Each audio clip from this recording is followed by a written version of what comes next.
Hello, I'm Chris Gray from the Indiana Memorial Union. I'm the Food and Beverage Director here at the IMU on the beautiful Indiana campus. Today I'm going to be talking to you about an awesome recipe that takes a traditional favorite with a twist and makes it healthy. So we're going to talk about macaroni and cheese. One of the things that we're going to be featuring will be whole wheat pasta, simply because of the whole grain that's available in there, the fiber that's available in there that's not in white pasta, as well as things like a butternut squash. So we've got a great butternut squash. I'll talk about that a little bit more in a second. We're going to be using skim milk.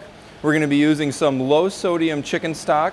We've got some white onions and some garlic also to start off with. The best way to do this is I've cut it off the bottom of that, and I'm also going to cross cut the top of it. So we'll cross cut the top, remove that part right there, and then we're going to simply take this outer rind off of here. So you simply cut down the outside of this with a nice sharp knife. And while you're doing that, you're just going to trim away as little of the flesh as you have to. And you're left with the butternut squash. This one's nice and ripe. You can see how nice dark yellow or orange it is. Best way to cut this now is just to slice down. We're going to cube this for this recipe. So we're going to cut it into a couple of sections from top to bottom, and then simply lay them flat, and then we'll cross cut them a couple of times so that they're cut like this. Simple little step like that, and then cross cut them again so that they're in cubes that are approximately 3/4 of an inch by 3/4 of an inch across. Put them into a pan all together. So in the pan, you're just going to dump in your butternut squash.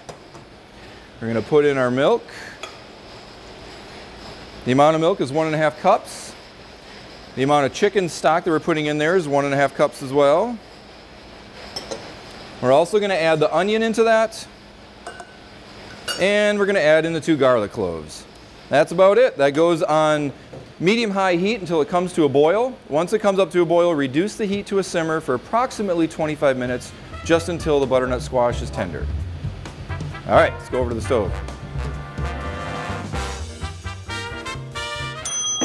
Now the mixture is going to be really hot, so be very careful about this, not to make it splash too much. And certainly not splash on you. We'll put that mixture in there, and you're going to want to pulse it a little bit at first, just so that it starts up, so it doesn't blast out the top of the blender at you. And blend it on medium or high for approximately 30 seconds. The next step is to put our mixture together, and to do this, we're going to take the pasta. We have whole wheat pasta. We're going to put that into a bowl.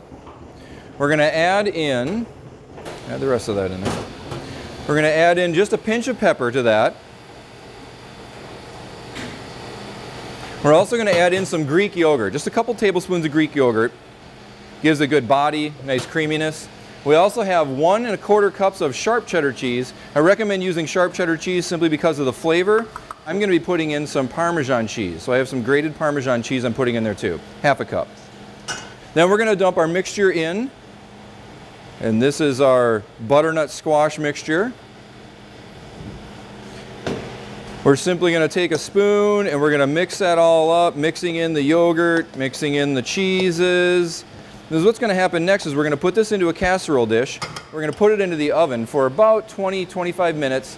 Take a little dish. We're going to take some breadcrumbs. These happen to be Japanese breadcrumbs. ½ cup of those. We're going to take a little bit of olive oil, just a touch. About a tablespoon, and we're going to mix that up very, very carefully. The very last thing we do, casserole dish. So we're going to take the casserole dish, a little bit of pan spray on it, spray the bottoms and the sides liberally so that you don't have a sticky mess on yourself.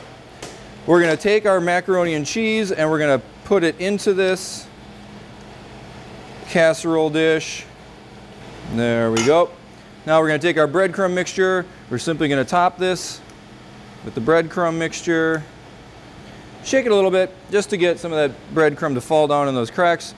The issue is that if the breadcrumbs aren't covering the pasta is going to get hard in the oven. There we go. And the next thing we do is go into the oven.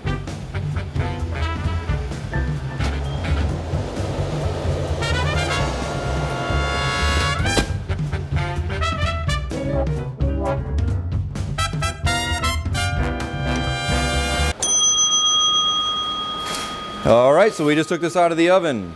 It's been in the oven for about 25 minutes, and you can see it's nice and golden brown on top. And I'm just going to spoon some out into a plate here so you can see what this is like. Nice and creamy, gooey, the way macaroni and cheese should be. There we go. And there you have it, a fun twist on macaroni and cheese. Thanks for watching and enjoy your fall.